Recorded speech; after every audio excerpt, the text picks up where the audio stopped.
my wish list for taxes in the next 5 years, I'm with a small business now, though I've spent many years in corporate America.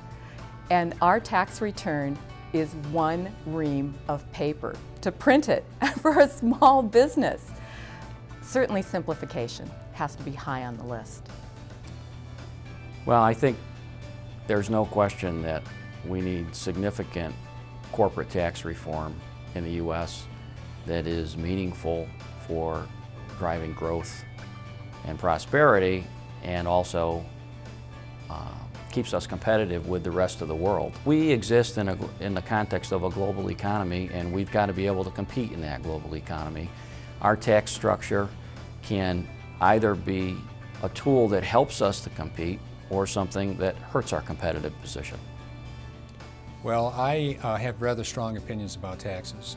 At one time I characterized it as being the dumbest thing ever invented by mankind, that is the U.S. tax system. So what I think we need is drastic simplification. I think we have too many people managing and dealing with complexity that basically it gets to be very, very difficult to evaluate all the different tax provisions in the law, and we need simplicity with lower rates.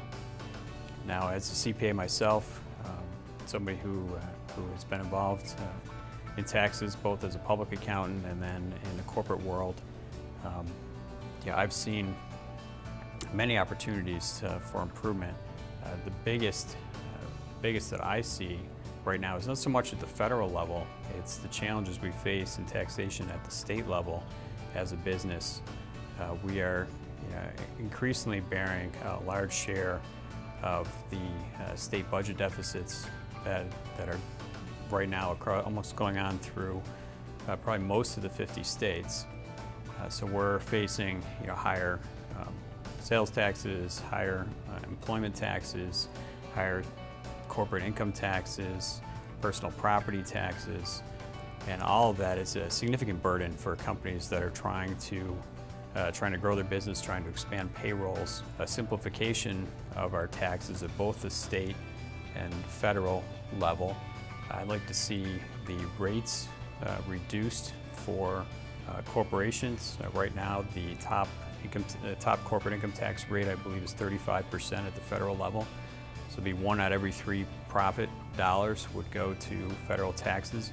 When the rates are that high, companies do whatever they can to mitigate that. And they look for ways to reduce and offset those taxes and bring their tax burden down.